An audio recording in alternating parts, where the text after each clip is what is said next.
Hello, I'm Taj, digitally known as Tropic Vibes, the host of Nifty Business, where we highlight NFTs and explore Web 3.0 as we move from pure speculation to creating real-world value.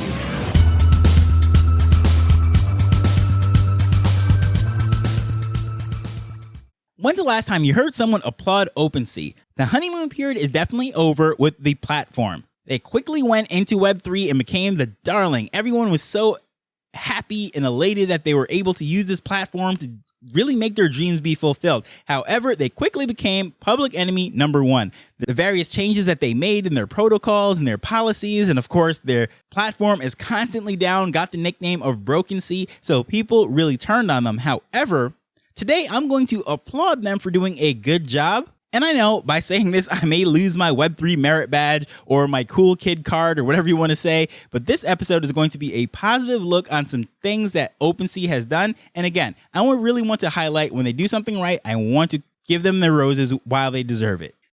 So, of course, I've been singing praises to Magic Eden for the last month or two, and clearly someone over at OpenSea's is a huge fan of this podcast and has been listening to this stuff, has taken it to heart, and decided to make some changes over there.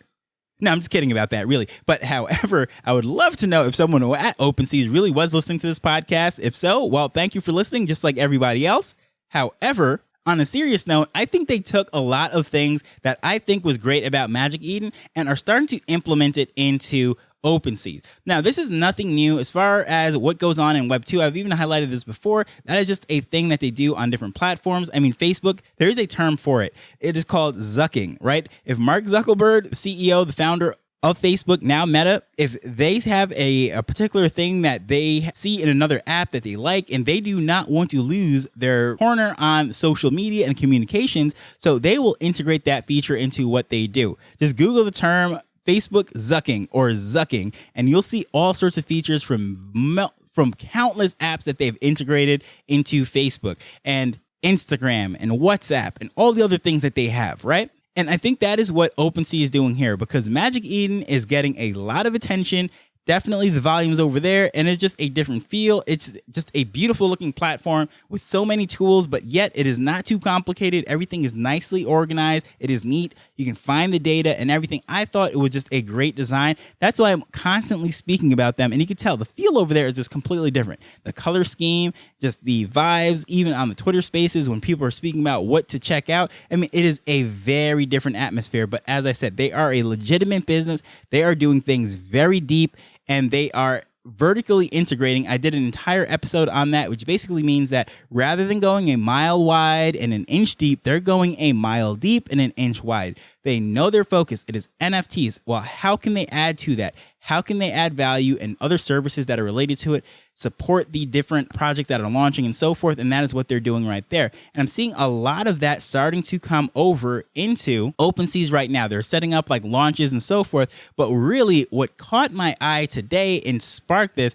is the whole UI, the user interface, the design, when you're actually looking at a collection right now. And I thought it was just really cool because, first of all, in order to get some helpful data as far as what's going on the NFT scene over on Ethereum, usually you have to use some sort of third-party tool or a website such as flips.finance, which is a really cool tool. I like to use it, play around with it. If you are a data nerd, you will have a field day over there. I'll leave a link to that in the show notes, flips.finance, or you can just go there, flips.finance, right? So over there, you can see all sorts of data about projects, floor prices, average sales prices, user unique ownership, and all sorts of things. I mean, you can just literally spend the entire day playing with the data over there.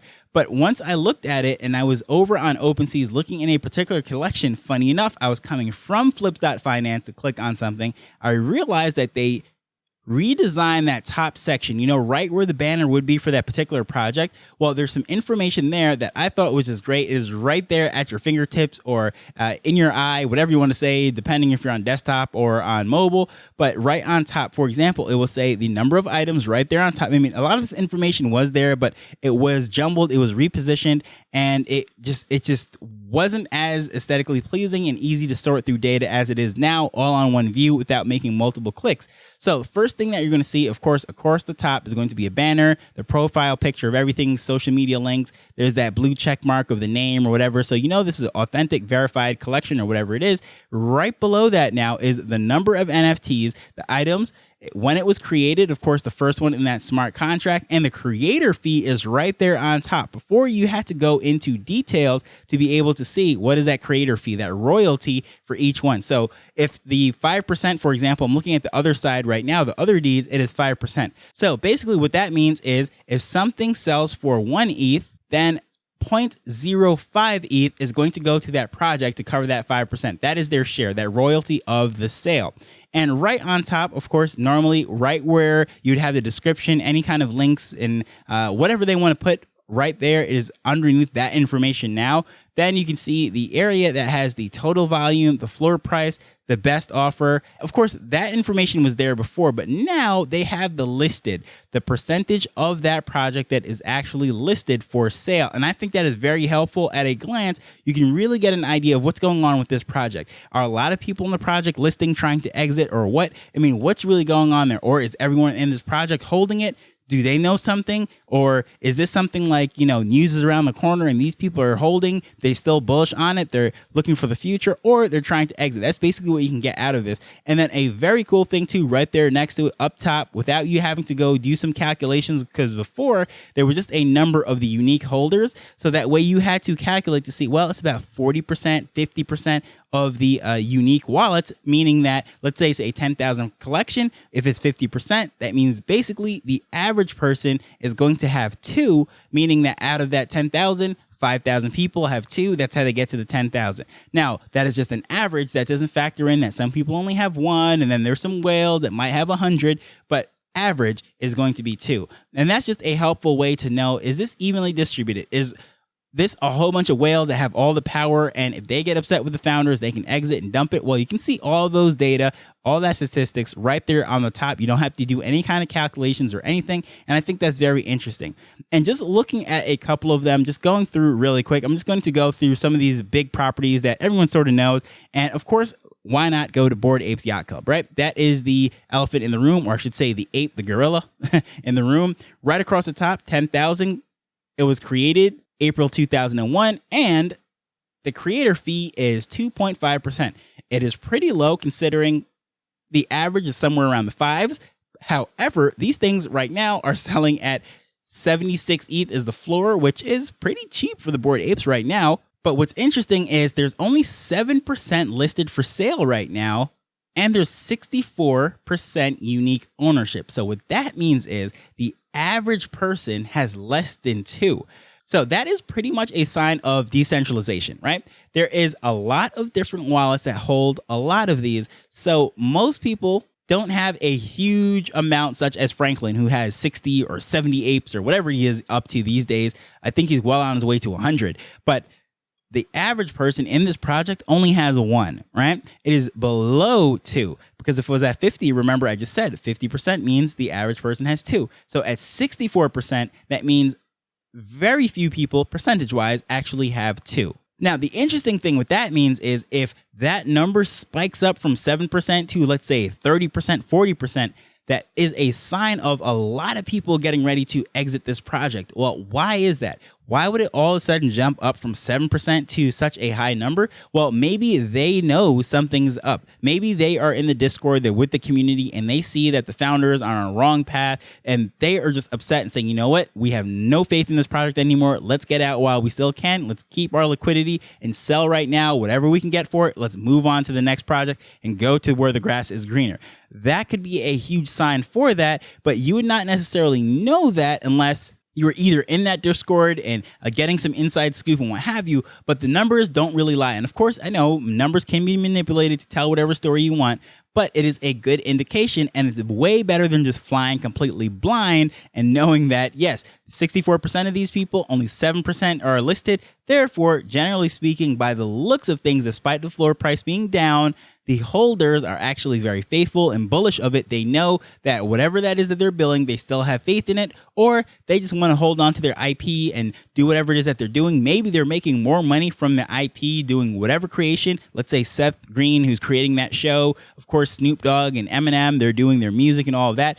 Probably Snoop Dogg's Bored Ape. Dr. Bombay might be the most famous Bored Ape. I don't know. I mean, it's up there. So things like that might be a good indication as to why they're not going to sell it. Or even Bored Becky, who has created a huge brand and just everything based on that. Well, if I ever see her listing, I'm like, okay, something is definitely up with Yuga. So going to another one really quick, let's just stick with the whole Yuga thing. Now, other side, which is the land, of course, the deeds that they had, which is pretty crazy to me. 100,000 of those deeds is what's going to be up. Creator fee is 5%, so it is double the apes. However, the thing that I really wanted to notice is that it has a 34% owner. So basically, the distribution is half of what the apes are. So that means people that have these deeds tend to have quite a bit more. However, here's where it gets a little interesting. Out of those 100,000, guess what? Only 3% are listed. So 3% of out of 100,000, that means only 3,000 are for sale.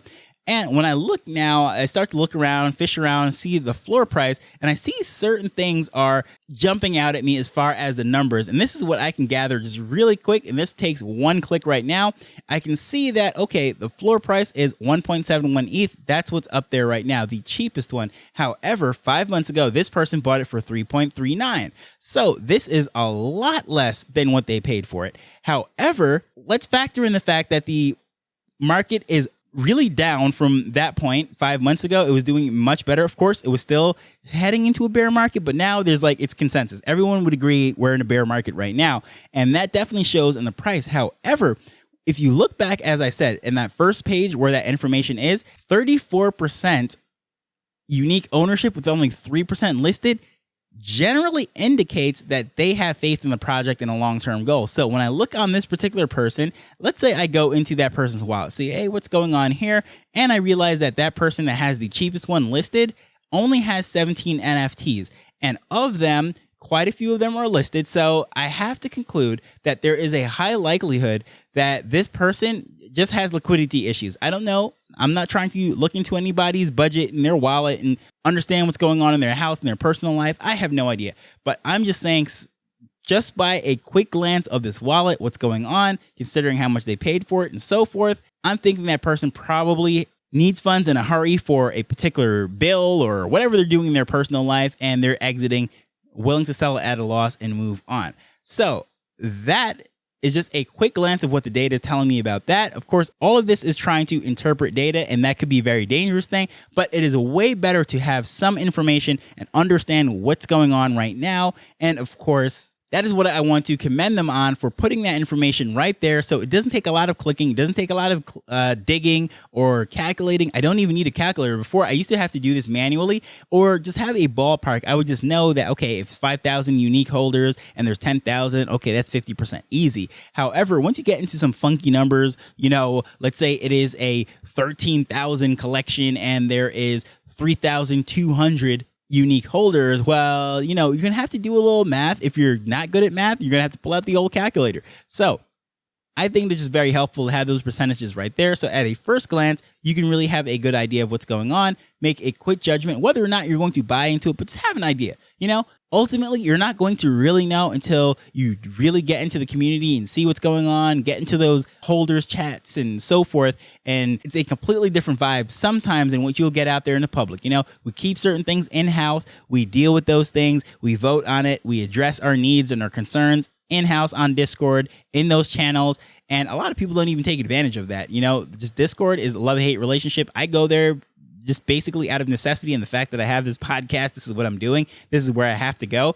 But if I had my option, I would love to get all my information another way. But within those walled gardens, that is where information is going to come out. Otherwise, it is just looking at data, trying to figure things out, making a couple assumptions and what have you. But at the end of the day, all of this stuff is no guarantees. But it is just a great way to keep on top of things. So I recorded this episode last night. However, as I went to go edit it today, I realized that the page that I was on for OpenSea actually had a feature that was added to it that was not there before.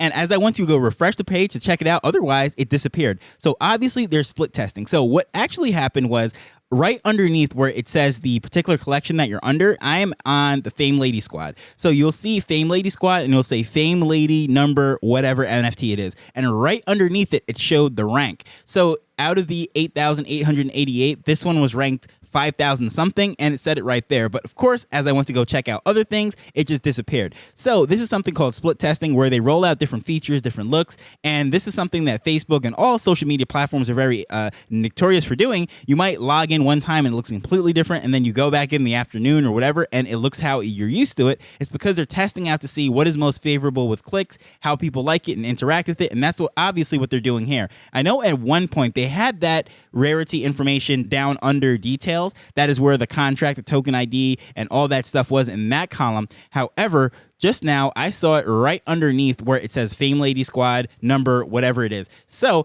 I guess that is something that they're playing with, and I thought it was very cool. It looked great. However, it disappeared. I don't know if you can see that on your version of OpenSea when you log in or you visit the site, but obviously that is something that they're testing right now just to give us some more tools, more information at our fingertips to make our decision even quicker. I appreciate the fact that OpenSea has put that up there, because you don't have to run around and do all that stuff, as I just mentioned before. They just really help you out very much. It's like the news is coming to you. And speaking of the news coming to you, if you're interested in hearing more stories, maybe some headlines and events that I'm not necessarily covering, doing a full episode about, a great place to get that is the Nifty Business Week newsletter, and you can sign up for that for absolutely free at niftybusinessweek.com. Of course, I give some insight, some information, and then I might just highlight some things of the week that you might find interesting. So, of course, I have to give you my weekly plug right there to let you know that's what's going on. It's absolutely free. But with that said, I just want to thank you for taking time to listen to this as we're learning and building Web3 together. So until next time, later. The Nifty Business Arrow is not investment advice. It provides insights and information within the space. As with anything, please do your own research before making a decision whether you're making an investment or a purchase.